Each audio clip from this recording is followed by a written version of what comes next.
नाजरीन, आज के इस प्रोग्राम में हम आपके लिए लाए हैं समुद्र तले दफन एक रहस्य। इतिहास के पन्नों में दर्ज एक ऐसी दुखद घटना जिसने पूरे विश्व को हिला कर रख दिया।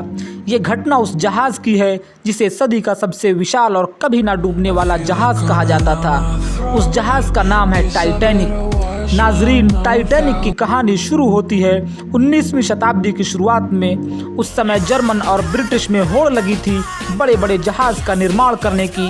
इसलिए ब्रिटेन सरकार ने एक ऐसा जहाज़ बनाने का फैसला किया जिसकी सजावट और कद एक आलीशान महल से भी बड़ी हो, जो इस सदी का सबसे बड़ा जहाज़ कहलाए। इसलिए ब्रिटेन सरकार ने व्हाइट स्टार कंपनी को जहाज़ बनाने के लिए करोड़ों रुपए का लोन दिया। इसके बाद 31 मार्च 1909 में नॉर्थ आयरलैंड के बेलफास्ट में शुरू हुआ टाइटैनिक का निर्माण। लगभग 1500 इंजीनियर और कारीगरों ने 3 साल कड़ी मेहनत करके एक भव्य और आलीशान जहाज़ तैयार किया। इस जहाज़ को 16 अलग अलग कंपार्टमेंट में बनाया गया था जो पूरी तरह वाटरप्रूफ थे। इसकी खूबी के कारण ही इसे अनसिंकेबल जहाज़ कहा जाता था। 2 अप्रैल 1912 को टाइटैनिक जहाज़ बनकर तैयार हो गया था। ये जहाज़ जितना बाहर से भव्य होता था, अंदर जाकर उसकी भव्यता का एहसास 2 गुना हो जाया करता था। व्हाइट स्टार लाइन ने जब यूरोप और अमेरिका के अंदर टाइटैनिक की सेवा का ऐलान किया तो लोग इसकी पहली यात्रा को लेकर उत्साहित हो उठे। 10 अप्रैल 1912 को टाइटैनिक 920 यात्रियों के साथ इंग्लैंड के साउथहैम्पटन से न्यूयॉर्क की तरफ निकल पड़ा। कहा जाता है कि जिस समय टाइटैनिक अपनी पहली यात्रा के लिए तैयार था, तब इसे देखने के लिए 1 लाख से अधिक लोग बंदरगाह पर आए थे। साउथहैम्पटन से निकलकर टाइटैनिक 42 किलोमीटर प्रति घंटे की रफ्तार से शाम को शेरबाग फ्रांस पहुंचा और यहां से 274 यात्रियों को लेकर टाइटैनिक क्वींसटाउन आयरलैंड पहुंचा और यहां से भी 123 यात्रियों को लेकर टाइटैनिक अपने अंतिम सफर न्यूयॉर्क के लिए रवाना हुआ। टाइटैनिक जब आयरलैंड से निकला तब टाइटैनिक के उसके रास्ते पर आइसबर्ग मौजूद होने की पहली चेतावनी मिली, लेकिन जहाज़ के कप्तान ने इस चेतावनी पर कुछ खास ध्यान नहीं दिया और जहाज़ की रफ्तार कम नहीं की, जो कि अपनी फुल स्पीड में समुद्र को चीरता हुआ आगे बढ़ रहा था। रात होते होते कप्तान को 6 चेतावनी वाले संदेश लगभग अन्य जहाज़ों द्वारा दिए जा चुके थे, लेकिन कैप्टन स्मिथ न ही जहाज़ की रफ्तार कम करना चाहते थे और न ही इस चेतावनी को गंभीरता से ले रहे थे, क्योंकि कैप्टन स्मिथ अपनी रिटायरमेंट की आखिरी पड़ाव में और एक रिकॉर्ड जोड़ना चाहते थे। वे टाइटैनिक को बड़ा जहाज़ होने के साथ साथ इस सदी का सबसे बड़ा जहाज़ होने का दर्जा दिलाना चाहते थे। 14 अप्रैल की उस अंधेरी रात को कैप्टन स्मिथ ने सुरक्षा बरतने के लिए जहाज़ के 2 क्रू मेंबर को जहाज़ के ऊपर निगरानी के लिए तैनात किया, ताकि वो किसी भी खतरे की जानकारी तुरंत कैप्टन को दे सकें। उस रात समुद्र एकदम शांत था, आसमान में चाँद नहीं था, इसलिए उन्हें तारों की हल्की हल्की रोशनी ही मिल रही थी। तभी अचानक 11:39 पर निगरानी पर तैनात क्रू मेंबर ने एक काला सा पहाड़ देखा। उन्हें बर्फ की चट्टान नहीं दिखी। ये देखकर क्रू मेंबर फ्रेडरिक तुरंत समझ गया कि टाइटैनिक के सामने एक विशाल आइसबर्ग है। फ्रेडरिक ने एक पल भी ना गंवाते हुए 3 बार घंटा बजा दिया और तुरंत फ़ोन पर खबर दी कि बर्फ की ये चट्टान बिल्कुल सामने है।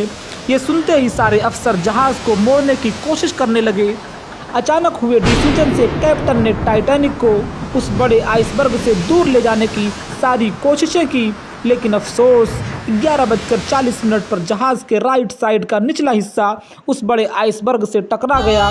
टकराव इतना खतरनाक था कि उसने 3rd क्लास के यात्रियों को एक बड़ा झटका दे दिया। यात्रियों को पता उस वक्त लगा जब टाइटैनिक को एक जगह पर रोक दिया गया था और इंजन बंद कर दिए गए। जैसे ही ये खबर फैली कि जहाज़ टकरा गया है तो लोग वहाँ यहाँ भागने लगे। पूरे जहाज़ पर खौफ का माहौल था। जब टाइटैनिक आइसबर्ग से टकराया था तो उसने दबाव के कारण जहाज़ के निचले हिस्से की प्लेट्स को चीर दिया था, जिससे जहाज़ के दाएं साइड 300 फीट तक की कीलें बाहर आ गई थीं। कीलें बाहर आ जाने से आपस में जुड़ी प्लेट सरक गई और पानी तेजी से अंदर आने लगा। वहीं जब जहाज़ के निचले हिस्से में पानी भरना शुरू हुआ तो 3rd क्लास में रहने वाले सभी यात्री ऊपर की ओर भागने लगे। इस घटना से चिंतित होकर टाइटैनिक के डिज़ाइनर थॉमस एंड्रयूज ने कैप्टन को बताया कि जहाज़ के 5 कंपार्टमेंट में पानी भर चुका है। और कुछ ही समय में एक एक करके पानी सारे कंपार्टमेंट में भर जाएगा। इसके बाद सभी लाइफ बोट को बाहर निकाला जाने लगा, लेकिन उस समय टाइटैनिक पर केवल 20 लाइफ बोट ही मौजूद थे, जिसकी कैपेसिटी लगभग 65 यात्रियों की थी। लेकिन अफरा तफरी और घबराहट में लाइफ बोट पर केवल 28 ही यात्री को चढ़ाया गया। इस बात पर सवाल भी उठे कि कैप्टन होने के नाते स्मिथ को इस बात की जानकारी थी कि जहाज़ में कितने यात्री हैं और कितनी लाइफ बोट्स मौजूद हैं। फिर भी कई नावों को बगैर पूरी तरह भरे जाने दिया गया और इसी वजह से ज़्यादा लोगों की जानें गई। उस रात जहाज़ पर चारों तरफ खौफ का माहौल था और जहाज़ में 5 कंपार्टमेंट में पानी भरने की वजह से जहाज़ के आगे का हिस्सा 10 डिग्री तक डूब चुका था, जिससे जहाज़ के पीछे वाला भाग ऊपर उठने लगा। लगातार बढ़ते दबाव के कारण 2:20 पर टाइटैनिक बीच से टूटकर अलग हो गया। मात्र 2 घंटे 40 मिनट में कभी ना डूबने वाला टाइटैनिक अपनी पहली ही यात्रा में अटलांटिक महासागर की गोद में समा गया। इस दुखद घटना में 1517 लोगों की जानें गई। इसमें से अधिकतर लोग डूबने से नहीं बल्कि 2 डिग्री सेल्सियस के ठंडे पानी में जमने के कारण मारे गए थे। टाइटैनिक के डूबने के 2 घंटे बाद करीब 710 लोगों को बचा लिया गया था। टाइटैनिक के डूबने से लेकर आज तक उसके डूबने के अलग अलग थ्योरी सामने आती रही है, जिसमें कोई थ्योरी इस घटना के लिए कैप्टन स्मिथ को जिम्मेदार ठहराती है, तो कोई थ्योरी टाइटैनिक की बनावट और उसमें इस्तेमाल किए गए मटेरियल को घटिया बताकर उसे जिम्मेदार ठहराती है।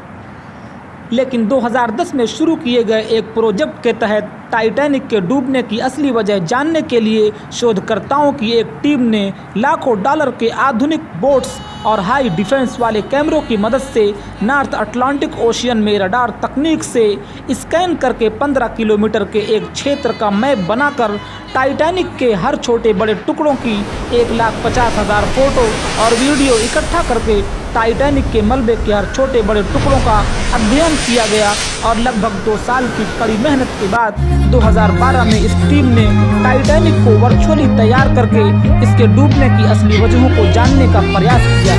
टाइटैनिक के डिज़ाइन और उसके बनाने में इस्तेमाल मटेरियल पर कई तरह के एक्सपेरिमेंट करने के बाद टीम ने पाया कि टाइटैनिक के डिज़ाइन में कहीं कोई कमी नहीं थी और न ही उसमें इस्तेमाल किया गया मटेरियल घटिया क्वालिटी का था। दरअसल इस टीम के मुताबिक रिसर्च में पाया गया टाइटैनिक के टूटने का मुख्य कारण उसकी तेज़ रफ्तार थी, क्योंकि तेज़ रफ्तार से जब आइसबर्ग टकराया तो उससे हज़ारों टन का दबाव जहाज़ के निचले हिस्से पर पड़ा और इससे दबाव वाली जगह पूरी तरह क्षतिग्रस्त हो गई और फिर जहाज़ के 5 कंपार्टमेंट में पानी भर जाने से जहाज़ आगे से डूब गया। आज टाइटैनिक का मलबा कनाडा न्यूफाउंडलैंड से करीब 600 किलोमीटर दूर 4 किलोमीटर नीचे गहराई में पड़ा हुआ है, जिसकी तलाश एक अरसे से होती रही है, लेकिन कामयाबी 1985 में मिली। उसके बाद से अभी तक 700 से भी ज़्यादा लोग इस ऐतिहासिक मलबे के पास जा चुके हैं। हालांकि 100 साल पूरे होने से इसे पानी के नीचे की धरोहर में शामिल कर लिया गया है, जिसके बाद टाइटैनिक के मलबे का संरक्षण अब संयुक्त राष्ट्र की सांस्कृतिक एजेंसी करती है, ताकि इसके मलबे को गैर वैज्ञानिक और अनैतिक खोजों से बचाया जा सके।